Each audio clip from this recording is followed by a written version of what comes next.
Boa tarde a todos. Obrigado, Cleide. Bom, eu não tinha preparado uma fala, mas eu acho que o que é bom aqui para a gente é trocar essa ideia, essa experiência, né? Eu queria falar um pouco o que é estranho para a gente que trabalha no direito penal, esse termo lawfare, que a gente já conhece. Quem trabalha na área conhece o termo seletividade penal. Para a gente, o sistema penal, o direito é intrinsecamente seletivo. Ele seleciona, que a gente chama de clientela preferencial, na maioria pobres, pretos, favelados. A gente estuda isso. Então, o lawfare nos lembra um pouco isso. E também um conceito que a Lúcia falou aqui, que a gente está trabalhando muito também, principalmente com gestores, que é a perda de seletividade por perda de imunidade. Um jurista argentino, Eugênio Raul Zaffaroni, tinha cunhado esse termo. O que é isso? Na maioria das vezes, quando aquele político sai do poder, ele sai do mandato, ele tem uma enxurrada de ações. Ações criminais e improbidade administrativa, que é para fazer aquela pessoa, se esgotar aquela pessoa, psicologicamente, economicamente, entre outras, impedir que ela volte a tentar um novo mandato. A gente está mapeando isso em alguns estados, eu diria que a gente começa a mapear isso em estados como Mato Grosso, Paraíba, enfim. E nesses dois estados que eu vou falar é sobre os casos dos jornalistas, né? Que são perseguidos nesses dois estados e a gente conseguiu êxito recentemente na STF. Primeiro, da Justiça Contaminada na Paraíba, chegou pela rede Lawfare, nos pediu uma ajuda, falaram sobre a operação que o Vitor contou muito bem aqui, fizeram um documentário, um excelente documentário, em vários episódios, contando como foi a operação, e o desembargador tentando censurar conseguindo censurar o documentário, ele ajuizou uma ação que a gente chama de assédio judicial, típica de assédio judicial, que é ajuizar uma ação civil e uma criminal nos juizados. Nos últimos anos, juizados especiais, civil e criminal no Brasil são usados ostensivamente por uma razão simples: você não paga custos, tá? Não tem honorário de sucumbência para advogado e não tem custas. A gente costuma dizer que quando você ajuiza uma ação, você não tem toda a certeza do seu direito, porque você não quer ajuizar uma ação na vara civil, que teria que adiantar custas e poderia ser condenado à sucumbência. Nosso escritório, por exemplo, está chegando agora a 400 processos de vários jornalistas ao redor do país, e a sua maioria é por juizados. Esse desembargador ajuizou uma ação pedindo a censura do documentário e, claro, na civil ajuizando a ação pedindo também uma indenização no teto, 40 mil, 40 e poucos mil. E aí a gente sabe como é que funciona o Poder Judiciário, um desembargador ajuizando uma ação, o juiz, por óbvio, deu a liminar censurando o documentário. Foi quando a gente foi procurado através da rede de proteção, começou essa parceria com a rede Lawfare, em que a gente fez uma reclamação constitucional direto para o STF, porque a precedente, desde o julgamento da DPF 130, quando extinguiu, tirou do nosso ordenamento a lei de imprensa, em que o STF deixou consignado ali naquele julgado que não existe censura prévia no Brasil. Até a censura posterior, ela tem que ser bem fundamentada, né? Então, nesse caso, era uma censura prévia que violava julgamentos do STF. A gente ajuizou a ação, foi bem rápido, né, Cleide? Assim, eu acho que foi numa quarta-feira, na quinta-feira o Fachin deu uma liminar suspendendo, cassando a decisão de censura. O magistrado respondeu o juiz de primeira instância respondeu ao Fachin como se fosse um advogado do desembargador, falando que a razão daquele documentário é tentar criar nulidades para a operação, e mesmo assim o Fachin manteve. Para nossa surpresa, alguns meses depois, o magistrado dá uma nova decisão censurando o documentário, basicamente copia e cola.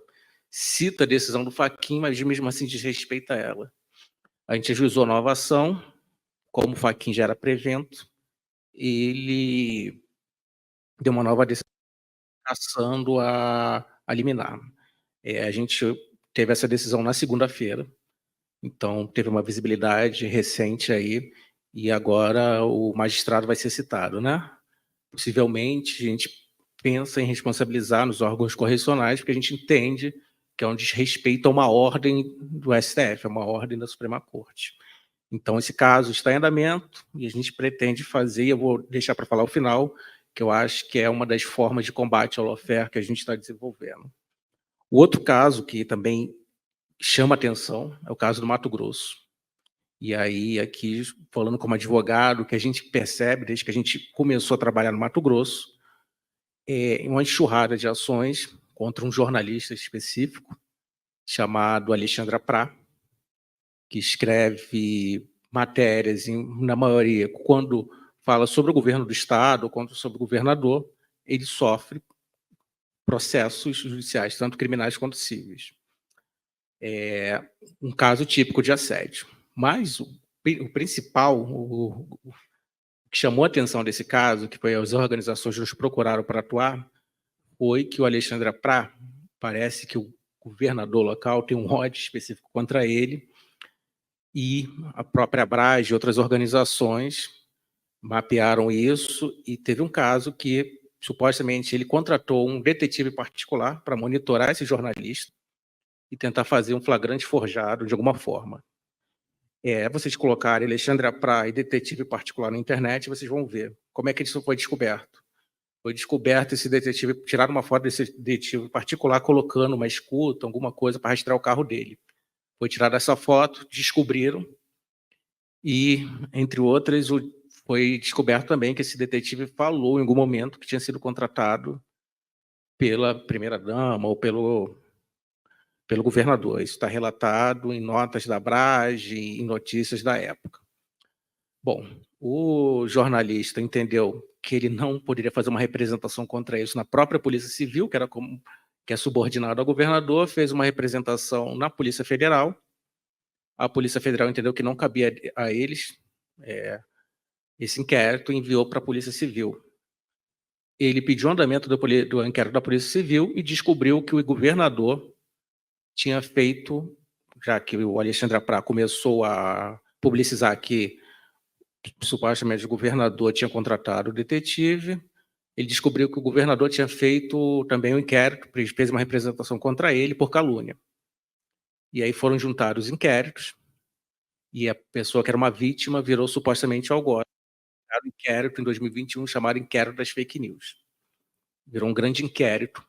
Esse termo, como eu posso dizer, é indeterminado, porque pode ser usado por todo mundo, né? Depois do inquérito, a gente pode ter críticas e ressalvas sobre o inquérito das fake news no STF, mas a gente vê hoje o poder público usando o termo fake news para perseguir algumas pessoas. Se a gente escrever uma matéria criticando algum político, amanhã pode ser imputado de propagador de fake news. Mas esse inquérito começou em 2021, continua rolando até agora, não finalizou, o que já mostra que eles não têm provas nenhuma contra o jornalista, e gerou duas fases. Uma primeira fase, três fases, gerou três fases, e tem a terceira fase que a gente atuou, que o jornalista Alexandre Prat e Enoch publicaram no seu portal uma matéria do Repórter Brasil falando que um desembargador local era sócio de uma mineradora. O governador representou através do seu advogado, pedindo que fosse investigado, imputando ao jornalista Enoch, ao Alexandre Prat, crime de calúnia majorada, crime de stalking, perseguição e associação criminosa. E, para nossa surpresa, a gente viu uma operação de busca e apreensão contra eles, apreendendo dispositivos informáticos, computadores e celulares. Preciso lembrar que a nossa Constituição é bem clara em impedir a violação do sigilo da fonte, né? Eles tiveram uma operação Cero na casa deles, prenderam todos os dispositivos informáticos. A gente atuou, fez, no primeiro momento, um habeas corpus local, demorou 10 dias para dar uma liminar, para negar a liminar, por óbvio, porque a gente sabe que uma questão local, do poder local, que o governador consegue manejar o poder público, e aí a gente fez uma reclamação constitucional diretamente para o STF, junto com as organizações, Instituto Vladimir Herzog, FENAGE, o sindicato local, e tivemos êxito. Ela cassou a decisão e mandou restabelecer os dispositivos informáticos dos jornalistas. Eu estou dando esse panorama para dizer algumas coisas que a gente acha que funciona no combate ao lawfare, que é a mesma coisa no nosso combate ao assédio. Nunca litigar, nunca estar no processo sozinho. Ter organizações de apoio conta para vocês. A rede lawfare existe para isso, outras organizações sendo criadas para mostrar para aquele julgador, para o Ministério Público, que vocês não estão sozinhos nos processos. Essa é uma das coisas que a gente está percebendo cada vez mais. E também uma disputa de narrativa. A mídia pode falar alguma coisa, mas a gente tem que ter outra mídia a nosso favor, dando o nosso relato. Isso conta muito, isso a gente coloca nos processos. Isso é muito importante para a gente também. A gente usa cada vez mais essas duas estratégias quando faz qualquer ação contra assédio, contra lawfare, porque a gente acha que é muito importante e funciona, né?